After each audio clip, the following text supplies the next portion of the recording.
Hola, ¿cómo están? El día de hoy vamos a hablar acerca de microbiología, parasitología, micología y virología médica. Entonces, es un tema un poquito extenso. Sí les voy a pedir por favor que revisen todos los documentos que les voy a dejar para que puedan ampliar mucho más esta información y puedan tener mucho mejor los conocimientos respecto a todo esto, ¿vale? Bueno, vamos a empezar.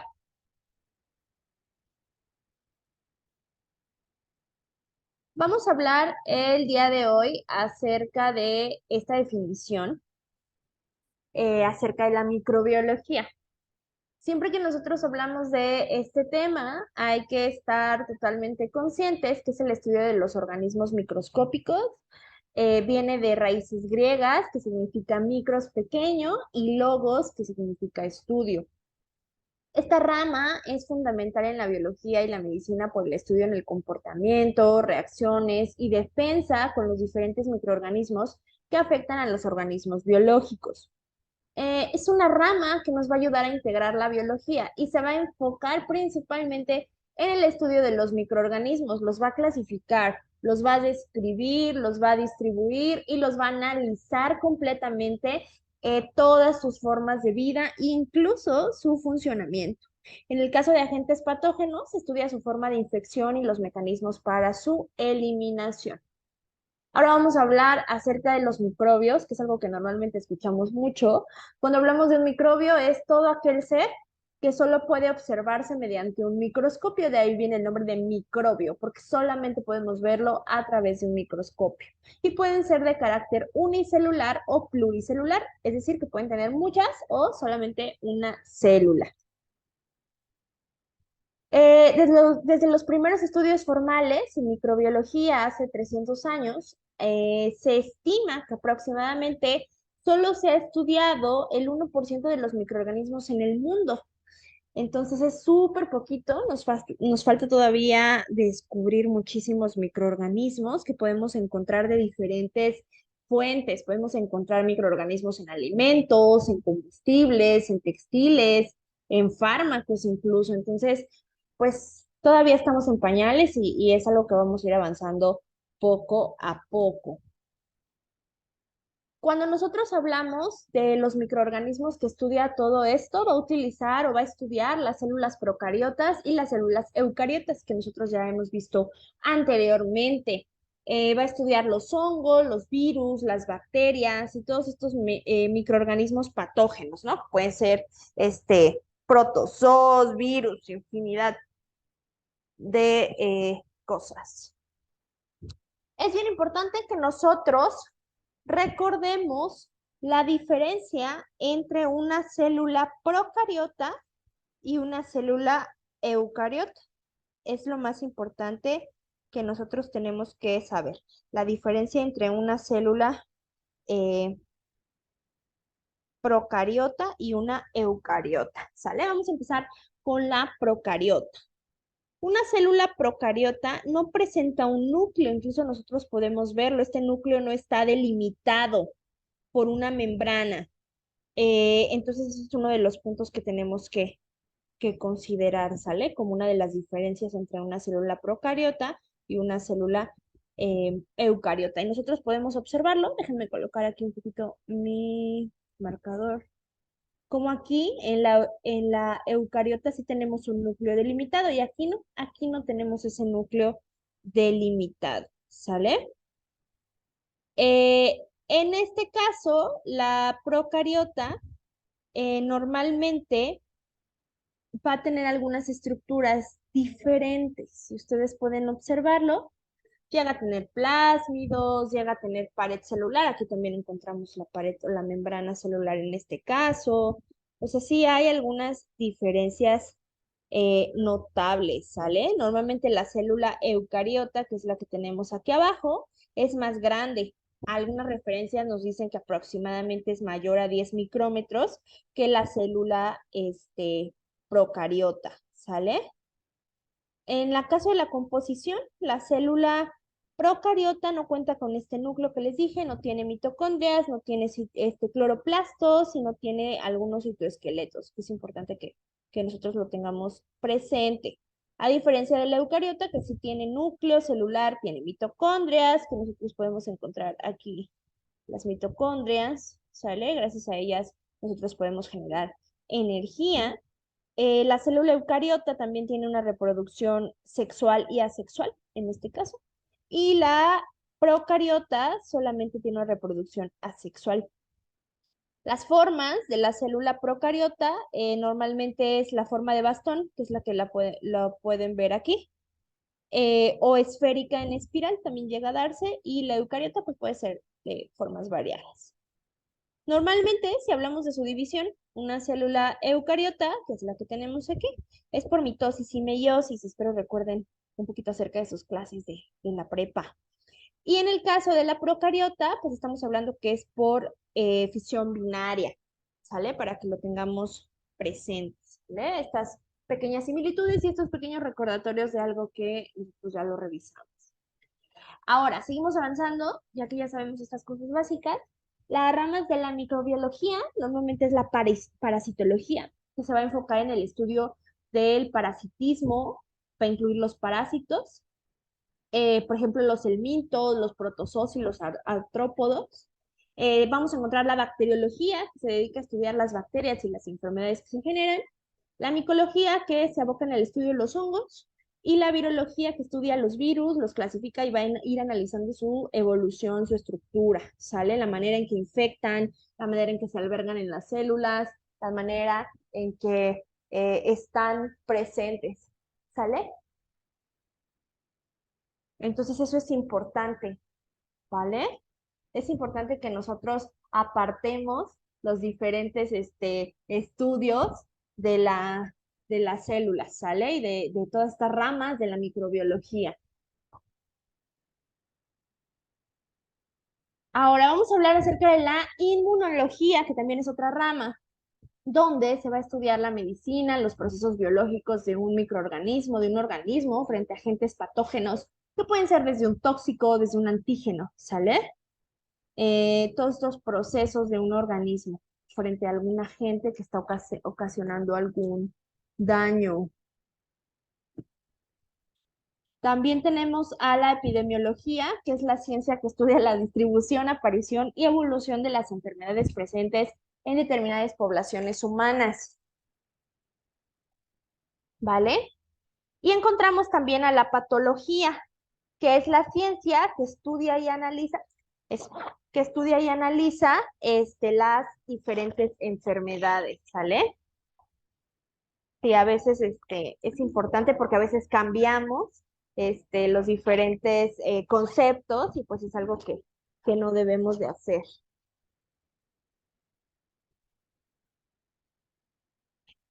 Ahora sí, vamos a empezar a hablar acerca de las bacterias. En este caso de las bacterias, vamos a empezar desde lo básico. Son organismos unicelulares que se reproducen, perdónenme, por división binaria y eh, se va a dividir en muchos procesos, ¿sale? Normalmente, eh, denme un segundito, déjenme acomodar rápido algo en mi computadora.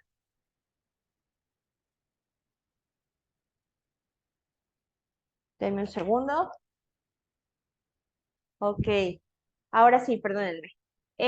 Todos todas estas bacterias que nosotros tenemos que hablar, eh, hay que considerar lo siguiente, o hay que decir lo siguiente.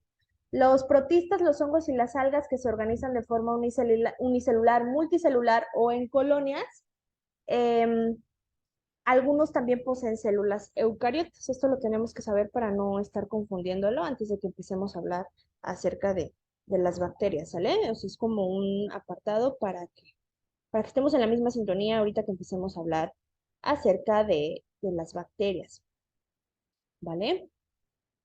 Ok, bueno, ¿qué es una bacteria? Tenemos que empezar por ahí, porque a veces no tenemos muy claro qué es una bacteria y pues tenemos que empezar desde lo básico, ¿sale? Ay, perdón. Por eso hablamos de que estos organismos son de tipo procariota, o sea, su célula es la célula procariota. ¿sale? Se van a encontrar prácticamente en todos los lugares. Donde ustedes toquen, va a haber una bacteria sí o sí. Siempre, siempre, siempre. Son microorganismos, sí, porque se ven a través del microscopio. Eso es bien importante tenerlo en cuenta. Y se dice que las bacterias pues, son nuestra forma más antigua de vida en el planeta. Hay muchísimos tipos diferentes de bacterias y de acuerdo, se pueden ir clasificando de acuerdo a sus estructuras, al lugar en que viven, al pH en el que están. Entonces, es muy importante, ¿sale? Una de las que tenemos que mencionar son las arqueobacterias, que no contienen peptidoglicanos en su membrana y viven en medios ácidos calientes, condiciones salinas y reducen en anhídrido carbónico en metano, ¿sale? Vamos a encontrar también las eubacterias de interés principal médico, son aquellas que viven en el suelo, agua y organismos vivos.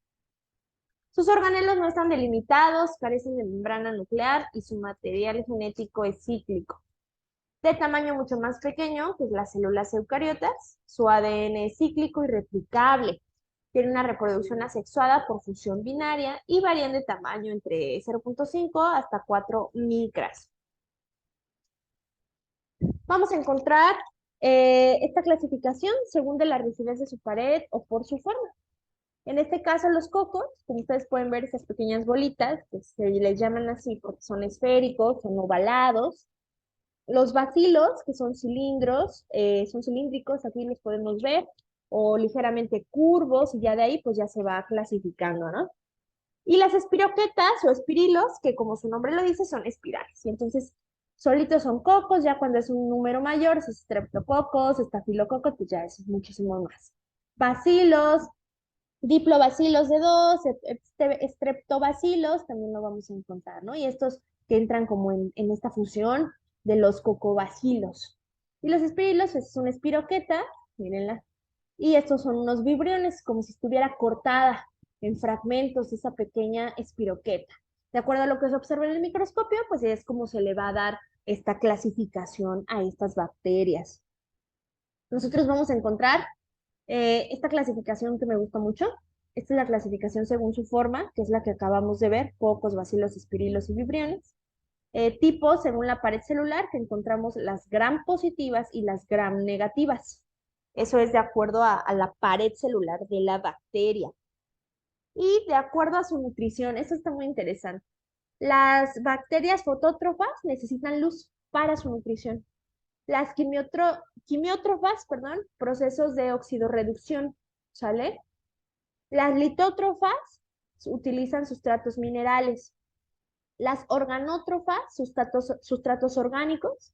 Y las quimiorganótrofas, que utilizan materia orgánica, normalmente de carácter patógeno, ¿sale? También se pueden clasificar las bacterias de acuerdo a su tolerancia al oxígeno.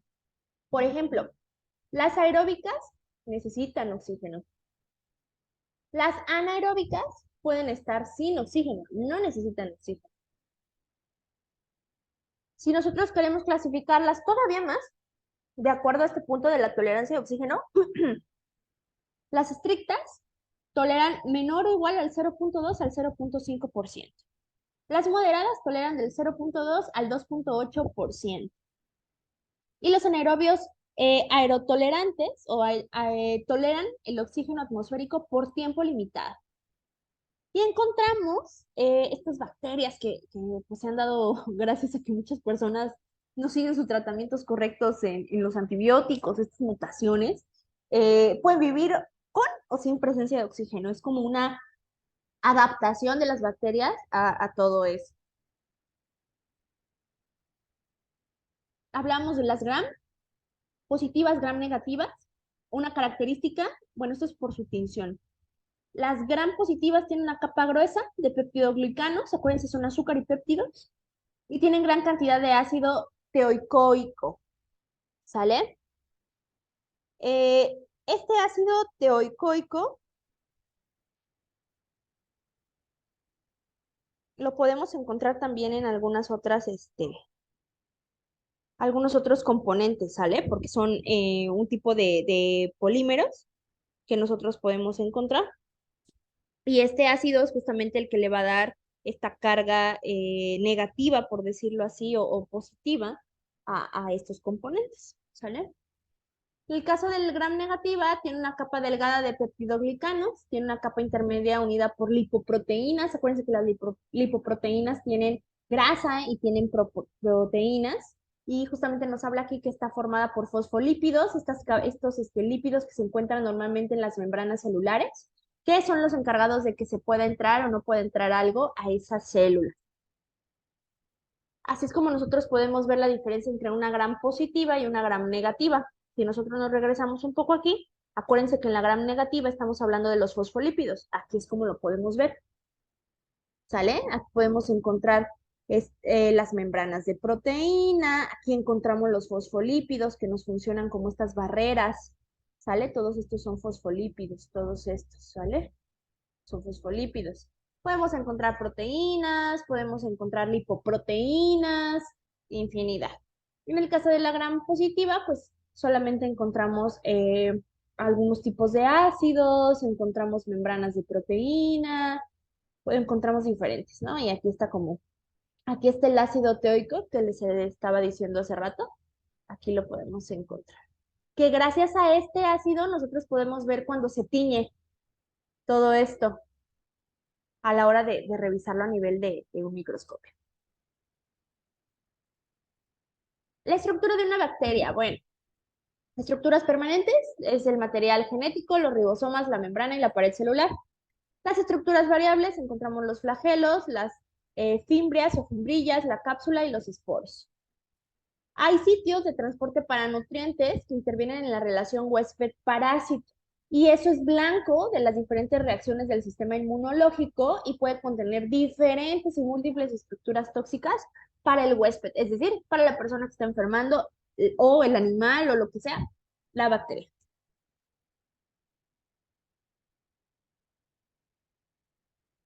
Hay una manera importante de la cual nosotros podemos hablar, que es la transferencia de material genético. La transferencia de material genético en bacterias es súper importante, ya que gracias a eso se permite que intercambien material genético mediante tres mecanismos distintos: la transformación, la conjugación y la transducción. ¿Sale? Cuando, bueno, es que aquí es un punto un poquito complejo que quiero explicarlo de la manera más sencilla. Cuando nosotros hablamos de este proceso es que las bacterias puedan pasarse este material genético para poderse ser más resistentes. Entonces, gracias a estos procesos, encontramos la resistencia a los antibióticos en muchas bacterias. Y eso es algo, pues, que no es que no es adecuado, que no debería de ser así. Y hay muchas maneras en que puede darse este tipo de transferencia de material genético, que es lo que, pues, vamos a hablar un poquito. Cuando nosotros hablamos de la conjugación, vamos a empezar con la conjugación, tal cual, el ADN se transfiere de una bacteria a otra después de que la célula donante se une a la receptora mediante una estructura llamada pilus, ¿sale? Que es lo que nosotros podemos encontrar, que es lo que decíamos, una célula donante, ¿sale? Y una célula que lo va a aceptar todo. Se va a transferir el ADN entre las células y la mayoría de los casos este ADN está formado de plásmido, ¿sale? Entonces es como una manera muy común. Ese sería el pilus, ¿va? Ok, vamos a hablar ahora de la transducción de las bacterias. Cuando nosotros hablamos de la transducción, el ADN accidentalmente se transfiere de una bacteria a otra y esto va a ser a través de un virus, normalmente. Eh, es algo que llega a suceder mucho en la transducción. Normalmente es a través de algún otro agente. La mayoría de los casos llega a ser algún virus. Ahora, cuando nosotros hablamos de la transformación, ¿qué es lo que normalmente pasa? Eso es uno de los procesos también como más, más comunes. Podemos decir lo siguiente. Digamos que se toman fragmentos de ADN que está flotando en este entorno, que serían estos de aquí. Estos fragmentos entran, ¿sale? Y estos pueden estar relacionados con pues diferentes componentes o genes resistentes a los antibióticos. Siempre tiene que haber una célula donante y una célula que lo va a recibir, siempre. Entonces no está muy complejo, ¿vale?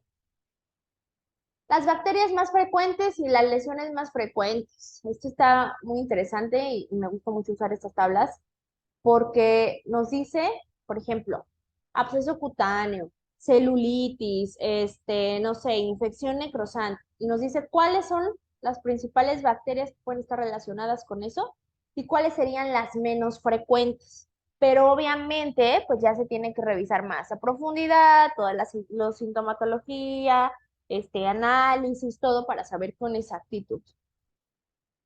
Aquí está otra, igual infecciones en pie diabético, osteomielitis, lepra, cuáles son las más comunes y cuáles son las menos comunes.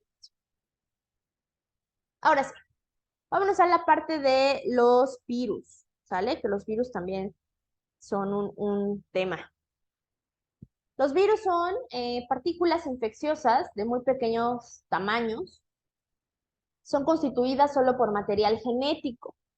Son microbios, porque los podemos ver a través del microscopio, intracelulares y pueden infectar cualquier otro tipo de organismos, animales, plantas, bacterias, hongos, parásitos. Incluso ya nosotros lo vimos aquí atrás, ¿se acuerdan? Como un virus también puede ser el causante de una transducción.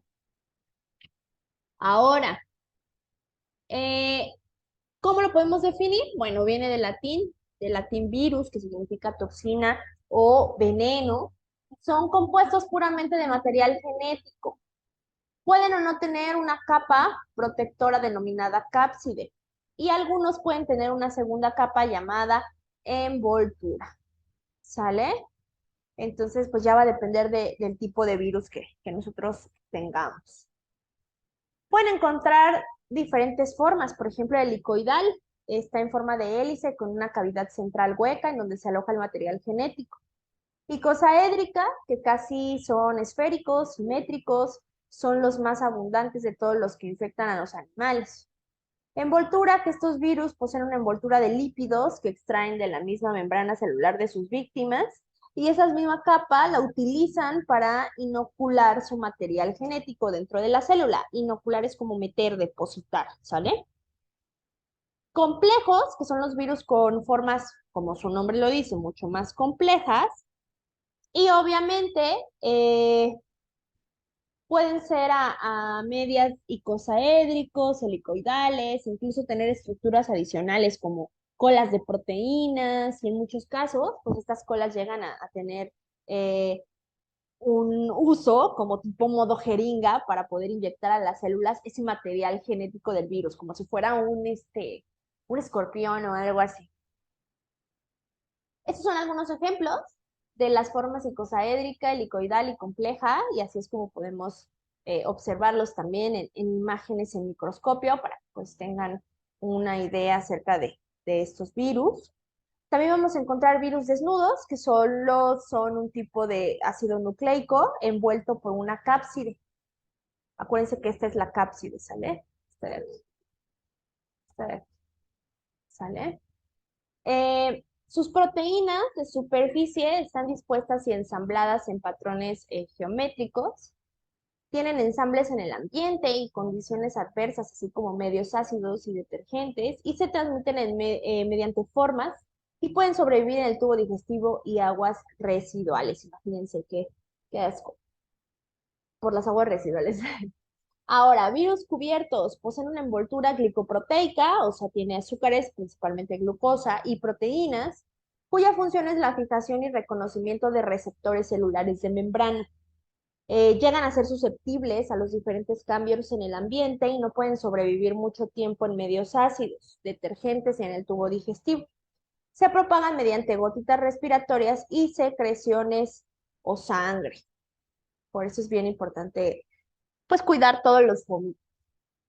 Tipos de virus. Bueno, virus ADN. Como indica su nombre, estos virus poseen ADN y precisan de hacerlo llegar al núcleo de la célula infectada para así poder dar pie a la síntesis de sus proteínas. Este tipo de virus puede ser a su vez bicatenario con ADN de doble cadena, eso significa, o monocatenario con ADN de una sola cadena. Encontramos también los virus ARN, que a diferencia de los anteriores, poseen ARN como su principal material genético y suelen replicarse en el citoplasma de la célula en vez de su núcleo y pueden identificarse 5 subtipos. Bicatenario con ARN de doble cadena en su genoma, monocatenario positivo con ARN de cadena simple con una polaridad positiva que hace simple y veloz su replicación, monocatenario negativo, que aquí es igual con ARN de cadena simple, pero polaridad negativa, por lo que requiere de ciertos procesos para devenir en positivo ante su replicación. Monocatenario retranscrito con ARN de cadena simple, pero se aplica a través de mecanismos inversos, produciendo un ADN viral a partir del ARN que estos poseen. Encontramos algo también muy común cuando hablamos de virus, que es la replicación viral. La replicación viral es un proceso en el cual los virus van a penetrar en la célula y pone todos sus mecanismos a su disposición. Se dividen y crean miles de virus de una sola célula. Entonces es por eso que los virus son súper contagiosos y avanzan muy rápido. Encontramos la absorción y fijación, la penetración, la entrada, el desnudamiento, la síntesis de proteína y replicación del genoma, el ensamblaje y la liberación. Así es como se da ese proceso, ¿sale? Aquí me gusta mucho esta imagen porque, bueno, el virón se une a la célula hospedadora. Aquí llega este virus a la célula. Se da la unión, ¿sale? Después encontramos la penetración, que tal cual es cuando este virus va a entrar a esta célula, entra ese material genético del virus a nuestra célula. Después la síntesis, el ácido nucleico viral, se replica ya estando adentro, o sea, usa la estructura de la célula para poderse replicar, usa todo el metabolismo de la célula. Después tenemos el ensamblaje, el ácido nucleico viral se va a agrupar, se va a hacer grupitos, ¿sale? Como lo pueden ver aquí. En nuevas partículas virales, o sea, hace como otros virus chiquitos, por eso se le llama aquí replicación, porque digamos que se vuelve a hacer aquí, usa las mismas estructuras de la célula para que se vuelvan a hacer otros virus, y para que en el paso número 5 se dé la liberación, los nuevos virus abandonan la célula y esta se destruye, ¿no? Y entonces vuelve a ser el mismo proceso. Vuelve a ser el mismo proceso y así es. Entonces, por eso es que rápidamente encontramos, pues, esta replicación viral. Aquí les dejo igual algunas lesiones ocasionadas por virus. ¿Qué virus son los más frecuentes? Los virus menos frecuentes, ¿no? En el caso de las verrugas, por ejemplo, hablando del virus del papiloma humano, normalmente los virus más frecuentes que ocasionan las verrugas es el 1, el 2 y el 4. Y los menos frecuentes el 3, el 10 y el 57. Acuérdense que tenemos infinidad de virus del papiloma humano. Y que no todos son o están tendientes a un proceso cancerígeno, que va dependiendo mucho del tipo de virus que es, y por eso se debe de hacer un análisis mucho más complejo. Ahora, perdón, vamos con los hongos. Cuando nosotros hablamos de hongos, son seres de carácter eucariota que pueden ser uni y pluricelulares, que contienen diferentes organelos y paredes rígidas. Se han descrito actualmente alrededor de 70,000 especies de hongos, pero se estima la existencia de millones más. Como todo, no hemos estudiado demasiado todo este rubro. Encontramos que los hongos van a tener una reproducción sexuada o asexuada. Hay seres heterótrofos que se nutren por absorción, aerobios, unicelulares, en este caso las levaduras, pluricelulares que poseen filamentos, micelios e hifas. Usualmente, los hongos patógenos no producen toxinas, sino infecciones locales crónicas, resistentes a los tratamientos. Casi todos los hongos son de carácter aerobio, pero existen algunas levaduras y filamentosas facultativos, más ninguno es estrictamente anaerobio, es decir, pueden ir ahí cambiando un poco. Persisten a un pH de 7 aproximadamente y entre temperaturas entre 25 a 37 grados.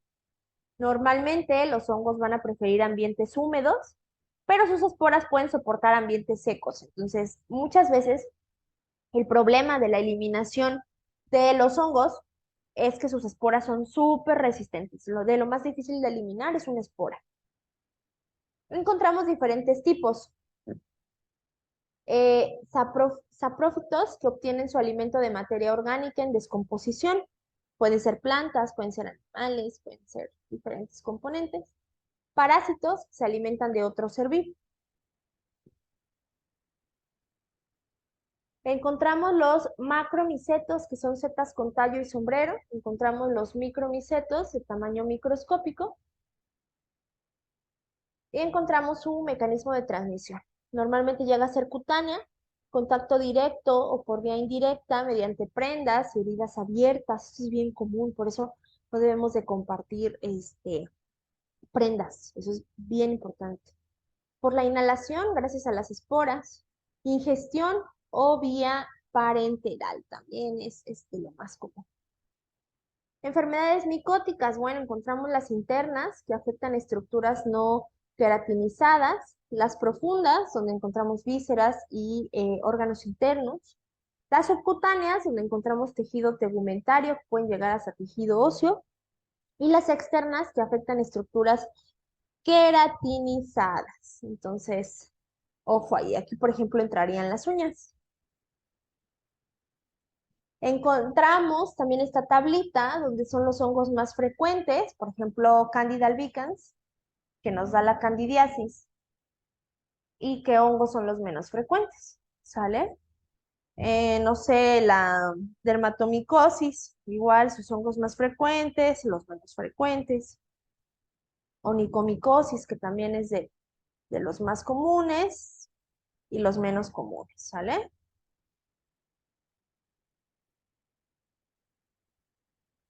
Vamos ahora sí con los parásitos.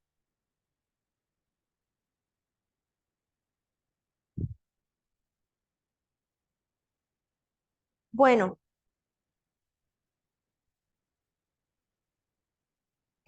ahora sí, los parásitos son organismos de carácter pluricelulares que realizan parte o todo su ciclo vital a expensa de otros organismos vivos.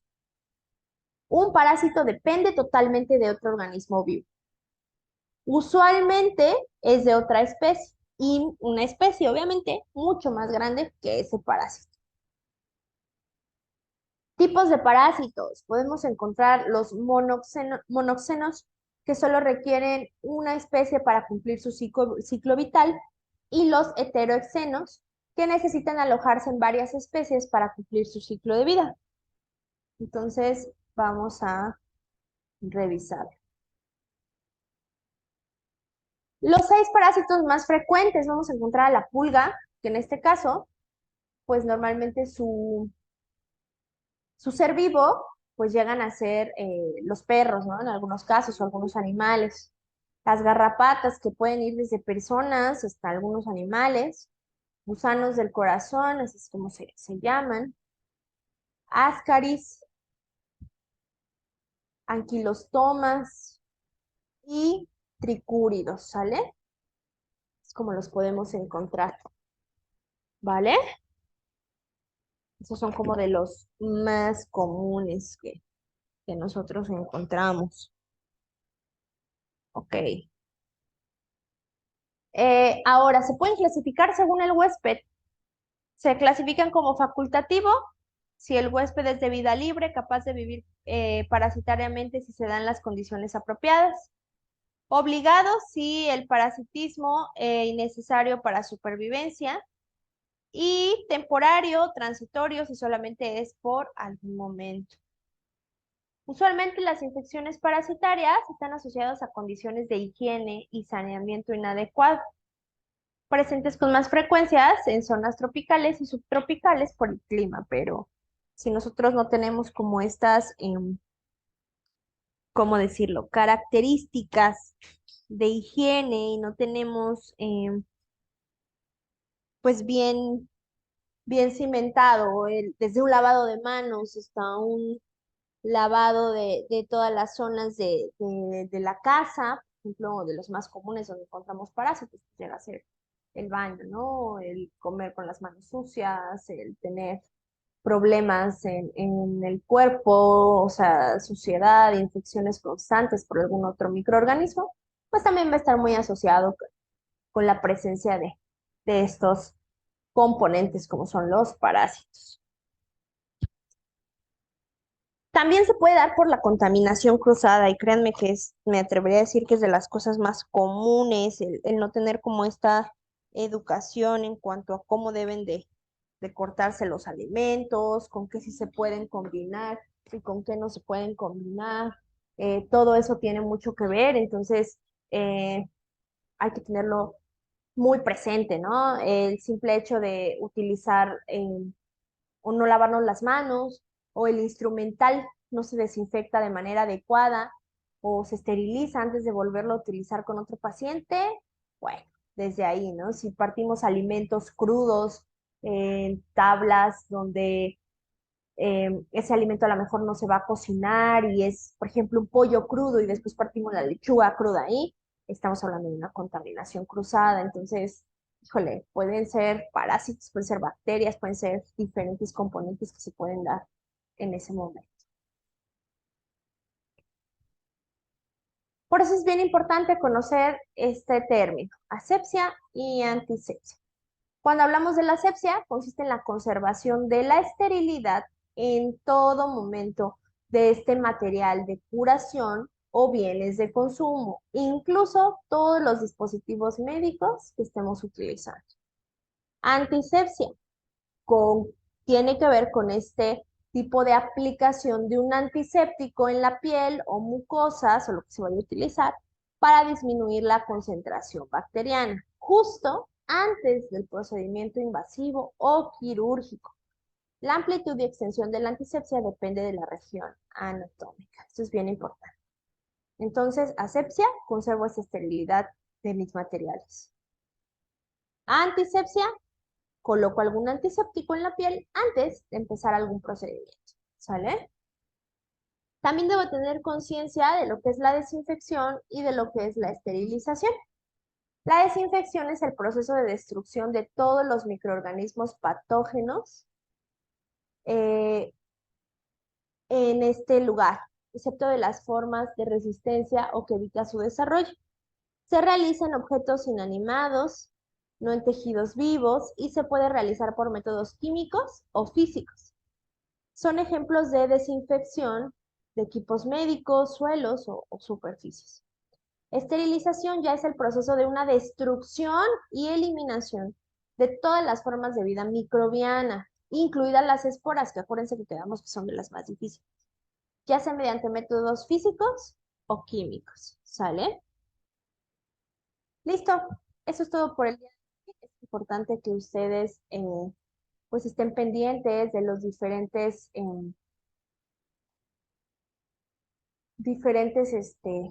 avisos que ustedes tengan en su plataforma para que podamos estar al pendiente de cualquier duda que ustedes tengan. Cuídense mucho, estamos en contacto y que estén muy bien.